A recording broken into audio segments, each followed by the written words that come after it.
कला व्हिला अत्याधुनिक तंत्रज्ञानाचा वापर. 4 बेडरूमचा आलिशान व्हिला फक्त 2600 स्क्वेअर फूटच्या प्लॉटवर डिझाईन केलाय. सोलापूर येथील व्हीएम ॲटलियर या फर्मचे आर्किटेक्ट वीरेंद्र सिद्धराम बोलाबत्तीन व इंटिरियर डिझायनर शारदा वीरेंद्र बोलाबत्तीन यांनी हा व्हिला डिझाईन केलाय. या बंगल्याचे ओनर विनायक राचरला आहेत. नुकतेच एसीसीई व अल्ट्राटेक यांच्या संयुक्त विद्यमाने बिल्टअप एरिया 2000 स्क्वेअर फूट पेक्षा जास्त श्रेणीमध्ये कला व्हिला या बंगल्यास आउटस्टँडिंग कॉन्क्रीट स्ट्रक्चर पुरस्कार मिळालाय.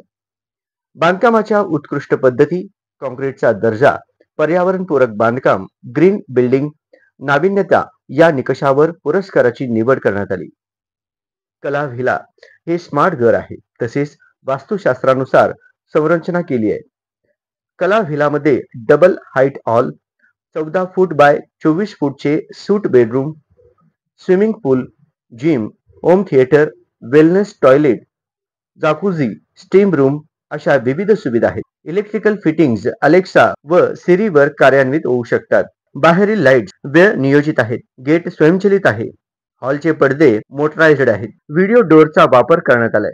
कला व्हिला हे एनर्जी इफिशियंट घर आहे.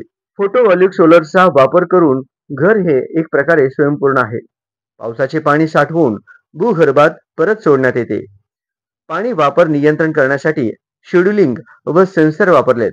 घरातील हवेच्या चांगल्या गुणवत्तेसाठी नॅचरल व्हेंटिलेटर व सोबत सेंट्रल VRV प्रणाली वापरली आहे. सेंट्रल आरओ व हीट पंपमुळे रनिंग कॉस्ट कमी केली आहे. UPVC खिडक्यांमुळे धूळ व बाहेरील आवाजावर नियंत्रण मिळवले आहे.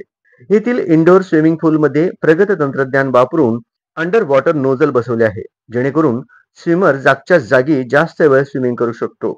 एकूण शक्य त्या ठिकाणी अत्याधुनिक तंत्रज्ञानाचा वापर करण्यात आलाय. या कला व्हिलाचे आर्किटेक्ट वीरेंद्र सिद्धराम बोलाबत्तीन हे यांनी पुण्याच्या अभिनव महाविद्यालयातून आर्किटेक्चर केले आहे. त्यांना देश विदेशातील कामाचा 20 वर्षांचा अनुभव आहे. त्यांनी कतारमधील नॅशनल म्युझियम ऑफ कतार या प्रोजेक्टवर 3 वर्ष कोरियन लोकांसोबत डिझाईनवर काम केले आहे. त्यांच्या अनुभवातून सोलापूरमध्ये नाविन्यपूर्ण बिल्डिंगची निर्मिती होत आहे.